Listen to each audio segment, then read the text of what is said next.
প্রত্যেক সপ্তাহের মতন এ সপ্তাহেও মার্কেট নিয়ে আলোচনা করব।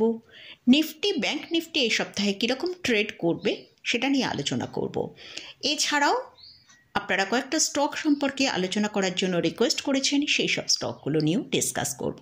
তাহলে চলুন ভিডিওটা শুরু করা যাক। ভিডিও শুরু করার আগে বলি, চ্যানেলে যদি ফার্স্ট টাইম ভিজিট করে থাকেন তাহলে অবশ্যই চ্যানেলটা সাবস্ক্রাইব করে নেবেন আর পাশে থাকা বেল আইকনটা প্রেস করে রাখবেন।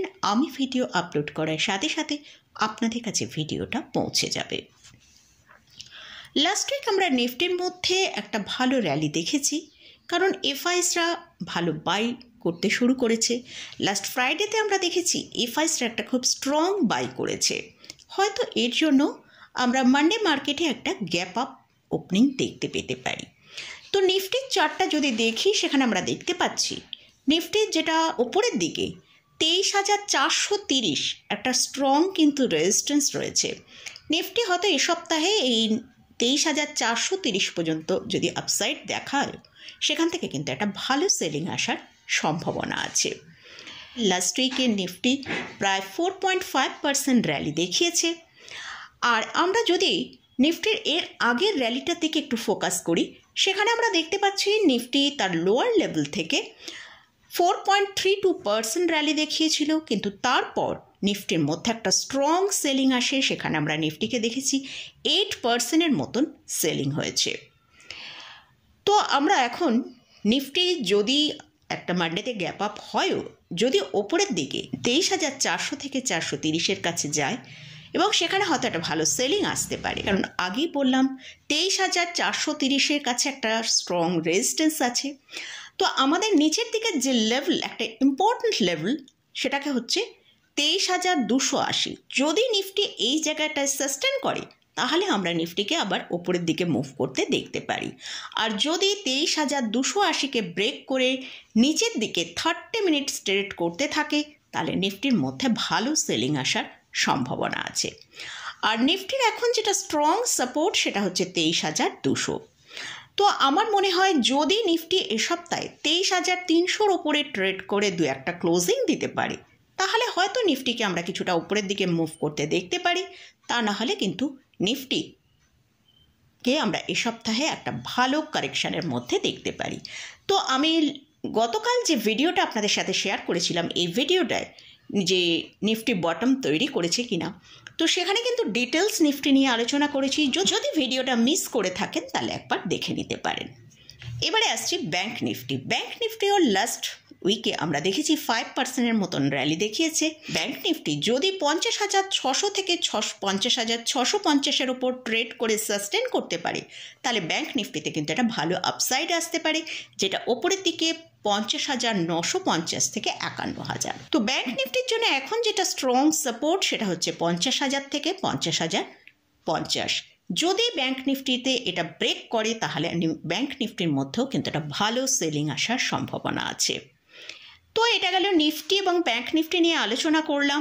এবারে আসছি আপনারা যেসব স্টক সম্পর্কে আলোচনা করার জন্য রিকোয়েস্ট করেছেন, সেই সব স্টকগুলো নিয়ে আলোচনা করব। ফার্স্ট হচ্ছে মাদার্স অ্যান্ড সুমি ওয়্যারিং।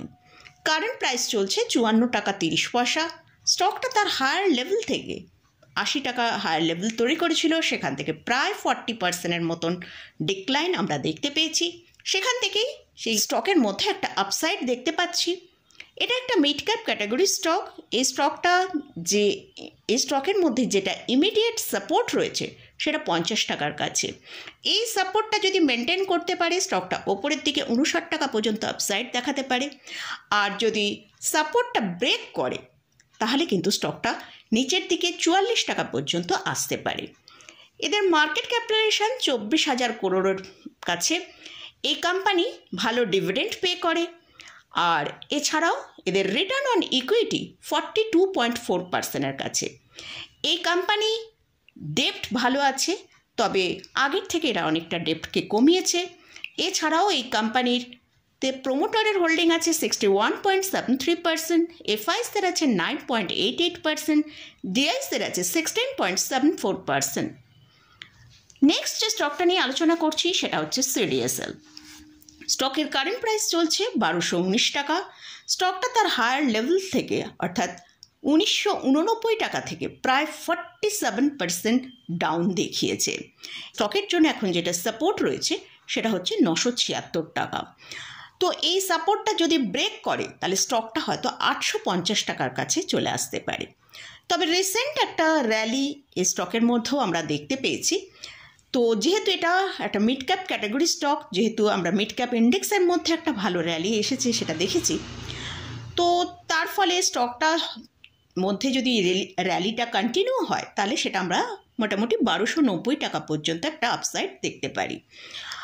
আর যদি ট্রেডিংয়ের জন্য স্টকটাকে বাই করে থাকেন তাহলে অবশ্যই কিন্তু স্ট্রিক্টলি স্টপ লস মেনটেন করবেন। আর লং টার্মের জন্য যদি স্টক বাই করা থাকে তাহলে অবশ্যই হোল্ড করা যেতে পারে, কারণ এই স্টকের ফান্ডামেন্টাল খুবই স্ট্রং। লাস্ট যে স্টকটা নিয়ে আলোচনা করছি সেটা হচ্ছে টাটা পাওয়ার। স্টকের কারেন্ট প্রাইস চলছে 380 টাকা। স্টকটা তার হায়ার লেভেল থেকে অর্থাৎ 494 টাকা থেকে প্রায় 31% ডিপ দেখিয়েছে। স্টক এখন একটা রেঞ্জের মধ্যে ট্রেড করছে, নিচের দিকে 334 আর ওপরের দিকে 380।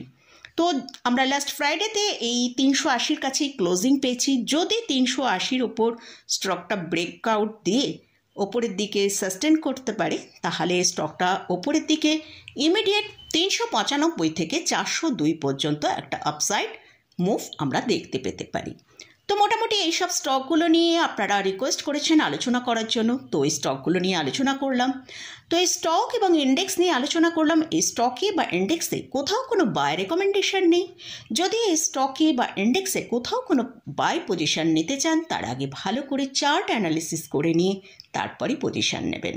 তো মোটামুটি আজকের মতন ভিডিওটা এখানেই শেষ করছি। ভিডিওটা যদি ভালো লাগে অবশ্যই লাইক করবেন, শেয়ার করবেন, সাবস্ক্রাইব করবেন। ধন্যবাদ।